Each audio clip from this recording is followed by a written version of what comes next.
of the Lord. Arise, all you people of the Lord. Shine in the dark to brighten the whole world, that all people may see the light of God. You are the light, you are the light. We are the light of the whole world. We are agents of liberation, And we are Marist, agents of transformation and development of humanity.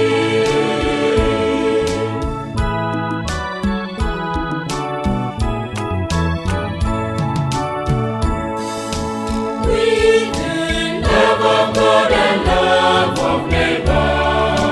We see ourselves as one people, though coming from different towns and doctrines.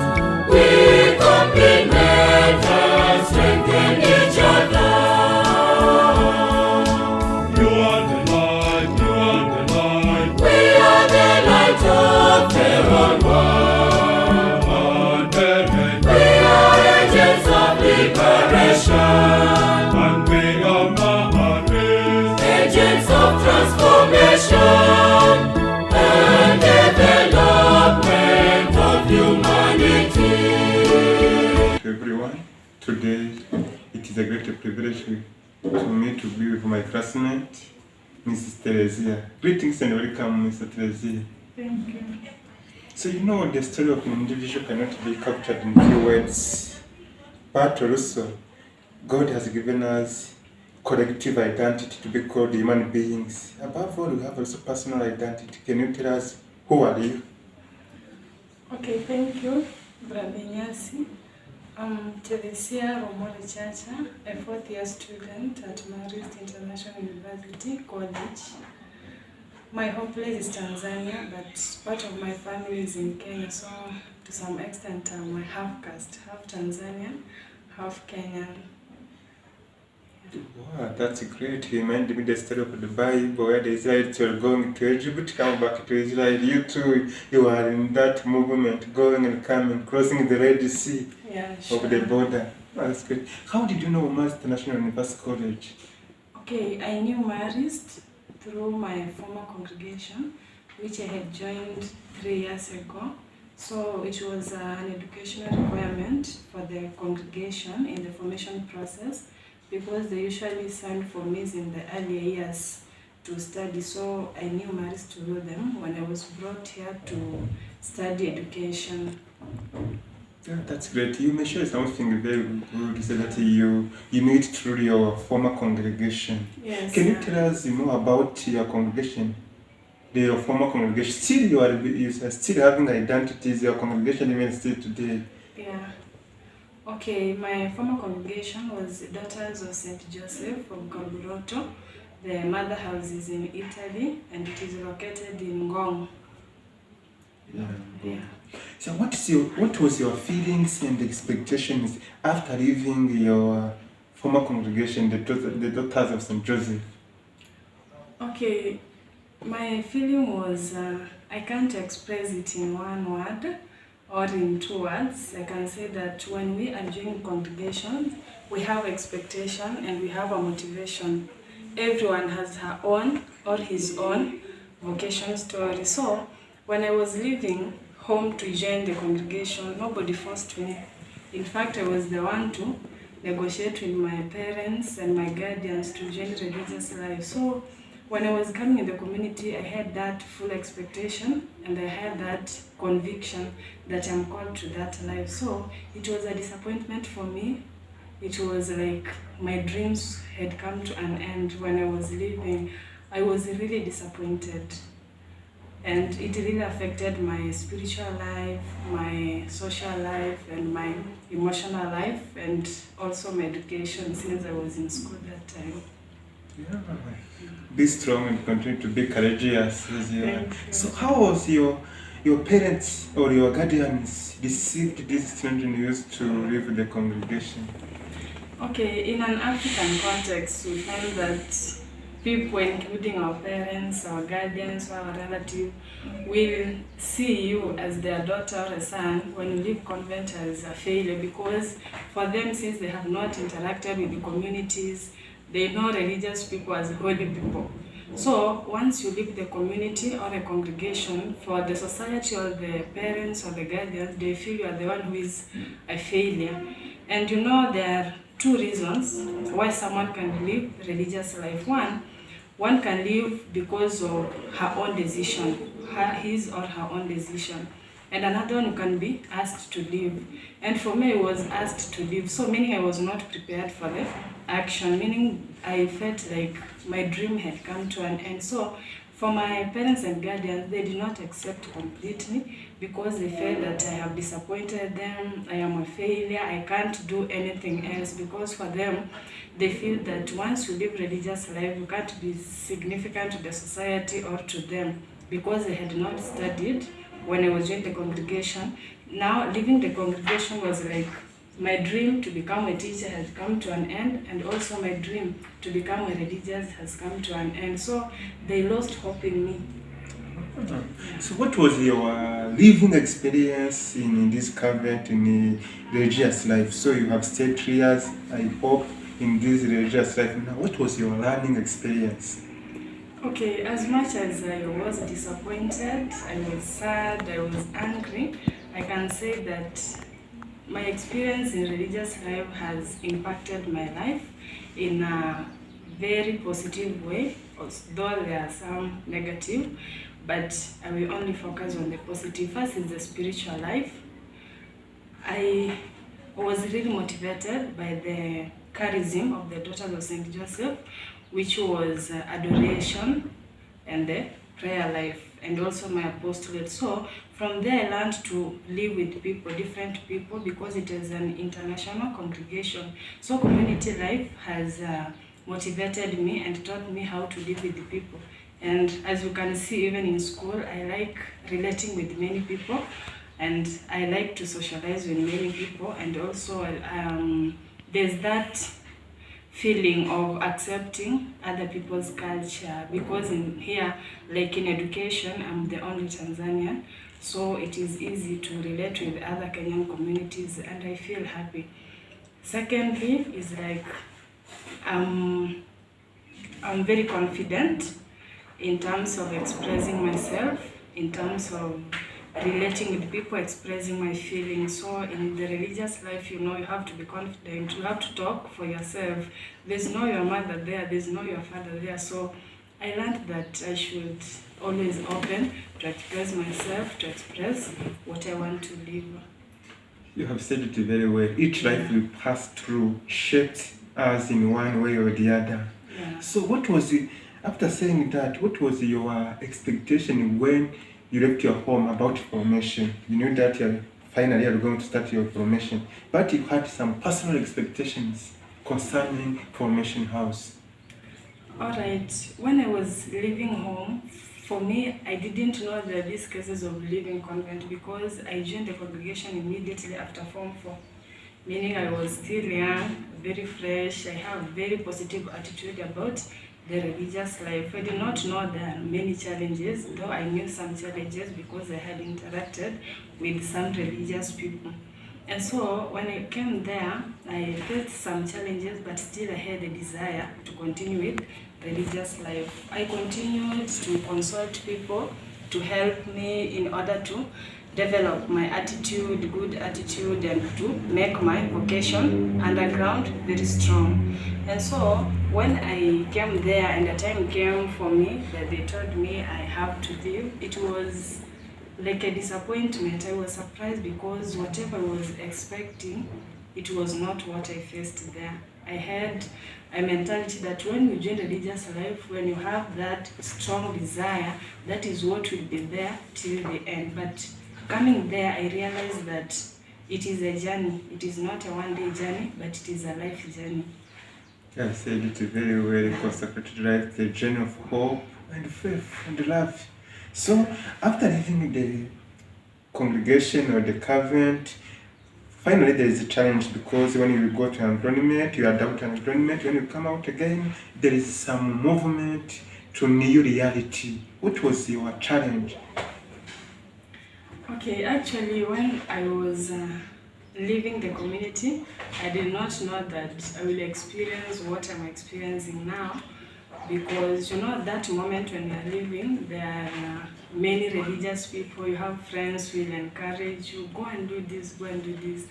But I can remember that week, it was in 2020 April, when I was sent home.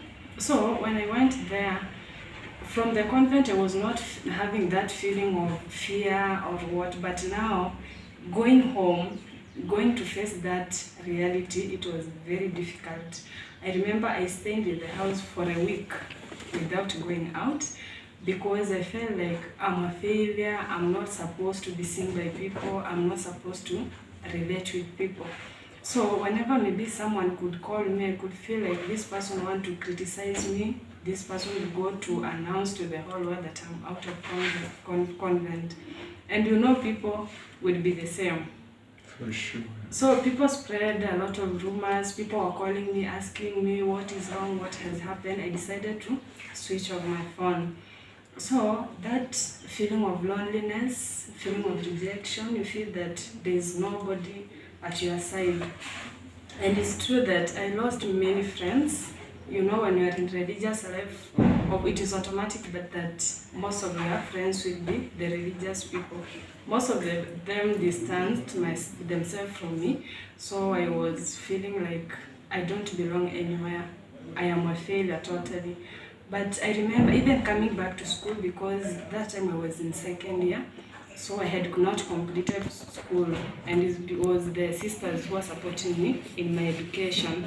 So when I went home, my guardians told me, now because you have done what you have done, you have been sent away, now look for a way you will go back to school. You can imagine being stopped from going to school, being stopped in the convent, you don't have many people to relate with. It was really difficult.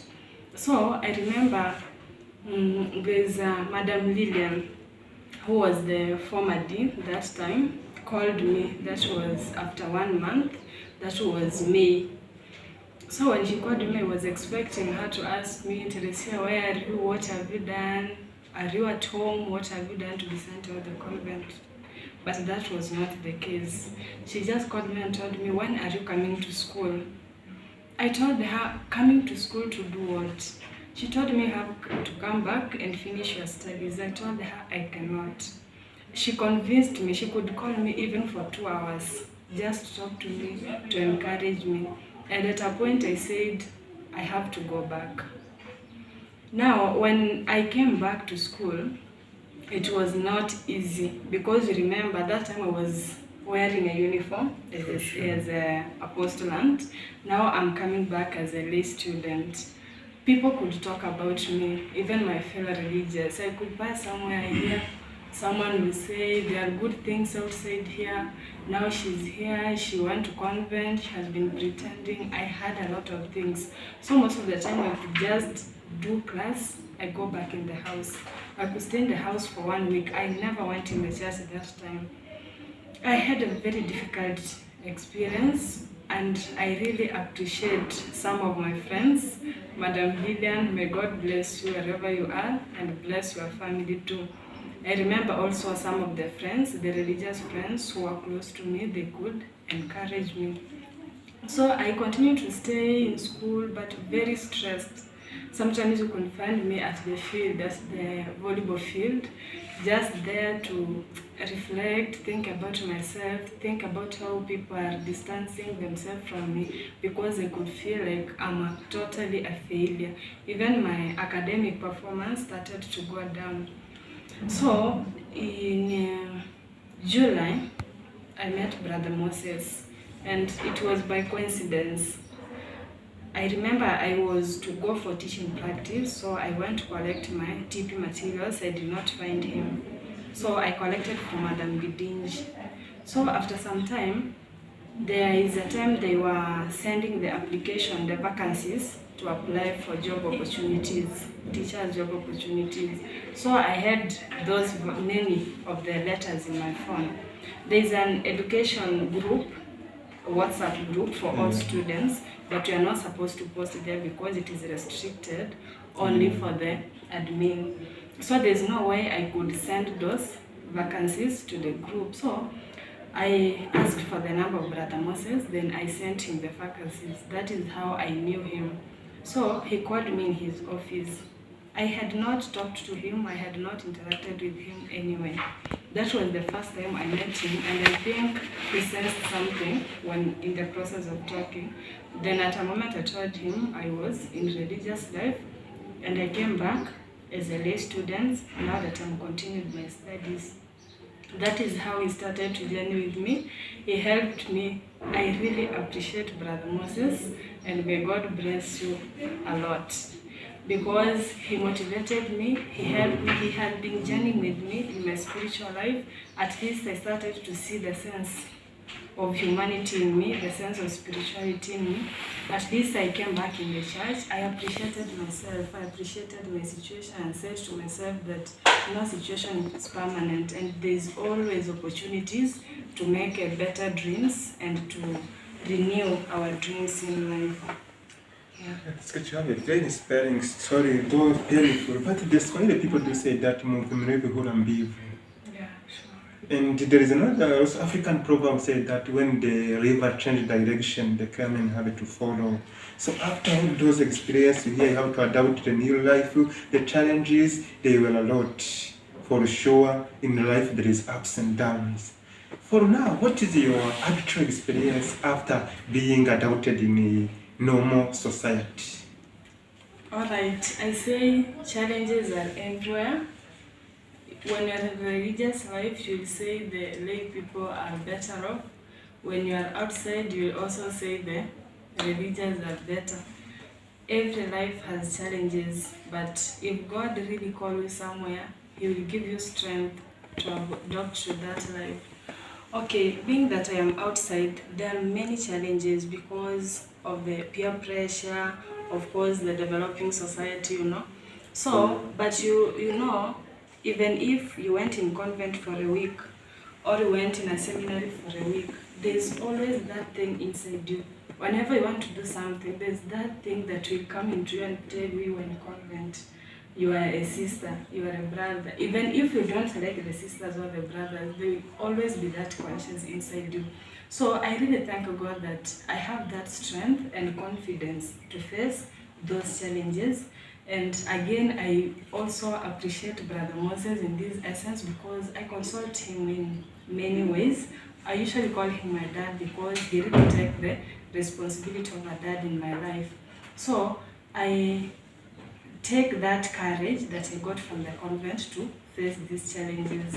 And I also would like to say that challenges outside here, they will never come to an end. It depends with how you face them. You have to be confident about yourself because there are challenges that you create for your own self, and there are challenges that are there in the society to face them. For sure. Yeah. There is an American scholar known as John Maxwell. He said that experience is the best teacher, especially when it's evaluated. What can you tell the young ones who live in the convent and then they lose that sense of Christianity, they lose that sense of belonging to Catholic Church? They become like no religion anymore. They lose the taste of life. Alright, to my young brothers and sisters, that you can serve God in any life, provided you have that confidence, provided you have that desire. You can serve God in marriage life, you can serve God in single life, you can serve God in religious life. Coming out of convent or coming out of the seminary does not mean that is the end of your life. There's always an opportunity, but you have to look for people, mature people, who are spiritual in order to guide you, because sometimes you may find that you come out of the convent or the seminary, and because of that desperation, because of that depression, you go into drug abuse, sexual abuse, and immorality outside in the society. But you need to have that confidence and know that you can always have a dream and you can always work hard and have that confidence to fulfill your dream in life. It is not the end of life. Every situation has a reason. Because if God knew I could not adopt to this life and be happy as I am, He could not allow me to come out. So I am happy, and it is giving me a good opportunity to decide about my life and what I'm going to do in future. That's great. The normal, I do say that in this life there is the mistake doesn't define who we are. Yeah, sure. We can write exams, we fail, but we still keep on until we shall pass. We shall attend the interviews of vacancies, still we are rejected. But what you have to remember is that things people has used to mock us, God may lay the hands, and that things elevates us from another step of life. So after having this experience, I think that this experience you are grown up really, Yeah, both sides, spiritual and physical. What can you tell the young ones about life in general? Okay, for my fellow young people, because I'm also young. Yes, for sure. Even myself, Yeah. I'm still young. Sure. Is that whatever you do, you have to evaluate what impact that thing will give you in the future. If you are studying, know that those studies, that education will impact your life in the future, because you never know. The society changes. So when you have an opportunity, do your best. Do the best you can in order to fulfill your dream. Sometimes you can do something to please someone. Maybe you can study to please your parents, but remember that in future your parents will not be there. So it is upon you to take the opportunity and use it in a positive way. And also there's many pressures, peer pressure outside here, drugs, what. Before you involve in them, remember those friends, you will not be married with your friend to the same husband, or the same friends who are drinking with are not the ones who will marry you. They'll go back in the village to look for pure ladies to marry. So before you do anything, know that you'll be responsible for every decision you take in life, and always be positive despite the challenges, despite the pressures you go through. Always persevere so that at the end you'll be able to enjoy the fruits of your good work. That's great. I'm sure they will get your wisdom words. So, Marist University College, it is a university which has many cultural diversity, many nationalities, more than 30 nationalities. What is your experience living in this huge institution? Okay, I can say that Marist is really a home away from home. First of all, I could say I'll give the example of what I have shared before. That now the example of Brother Moses, he's from Nigeria, I'm from Tanzania, I'm half a Tanzania, half Kenyan. I can say there are many Kenyan students here, there are many Nigerian students, there are many from Ghana and other countries. It is upon oneself to know how to relate with people, because everyone has his or her own desires, his or her own culture. Everyone wants to do what she or he wants. So sometimes it's to lower yourself down and listen to someone, because nobody is perfect. Maybe when you want to do something, I want my culture to be more expressed than yours, but sometimes you come back to your conscience and say, let also someone do something so that people can see and people can appreciate. So I can say I had a very good experience, because if it could be another university, I'm not sure if I could be called back or be allowed to come back and study. It was just a miracle for me of how my lecturers, of how my fellow students, some of them who appreciated and always came close to me to help me. And also in terms of spiritual life, I really appreciate, because you know that this is a religious institution, and so I have more opportunities to do my spiritual experiences, like coming in the mass, attending the school choir, the prayers we do before and after the lectures. So there are more opportunities to boost my spiritual life, and I really appreciate the school management and all the stakeholders who have supported me up to this extent. That's great.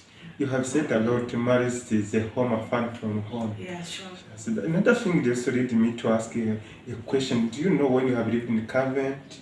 The people in Covent, maybe they think the outside life is better than down of Covent. Also, you can again you offer them the ways you are lucky because you have experienced the both in life and out life. Yeah. You can tell them also, you can advise them. People who think like that, life outside is better than the Covent. Alright. Sometimes no matter how you convince the people inside, they will say inside is better than outside. And if you consult those outside, they always say outside is better than inside. Okay, for the years I experienced the religious life, I can say that life outside the convent is not easy, especially for a student. I can say in my case, because you know in the convent there's a program that guides you. This time you have to do this time you have to do this. Even if you're not willing to study, there's time for studies, you have to be there. But outside here, you have to program yourself. You can decide to come to class, you decide not to come. You can decide to go and pray, you decide not to. You can go where you want. It demands self-control. It demands you alone to know what you want in life. It demands you to give yourself to what you want. Because sometimes you want to do this, but this one comes. So it is upon you to decide, what do I want? What do I want in life? What is my decision in life? Am I focusing on the future, or I'm just doing for the self-fulfillment? So it is not that easy. Like as students, maybe where we stay, you will find someone drinking in the next room, someone doing something, and you need to wake up morning from us, and you are listening someone drinking, doing their own things in their rooms. So it needs confidence. It needs confidence, and every kind of life needs commitment. Just because you are outside there, yes, you have the freedom, but you have to utilize the freedom and make sure you get the best out of it. Yeah, they said it very well. Reminded my founder, St. Marist Champagne. I said, the God's mission and wonders doesn't need to be genius. It's that kind of devotedness, total commitment and confidence in God. You have said it very well. So again, can you tell something to people who are following us or people who are across this conversation? Okay, for those who are listening to us, that situations come, but no situation is permanent. Never lose hope in whatever you do. Falling down does not mean the end. You can still wake up, you can still walk and be confident. I'm happy now, I'm happy today, I am satisfied. I appreciate my own situation. It happened, I can't change it.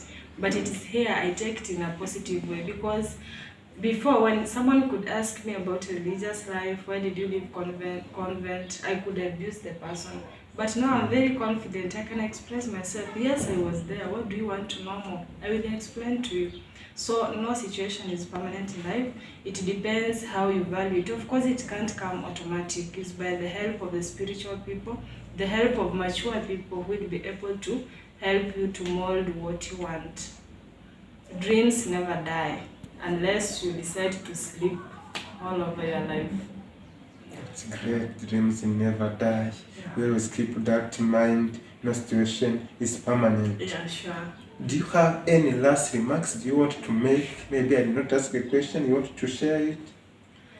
Alright, I would like to appreciate each and every person who has supported me in all the aspects to be who I am today.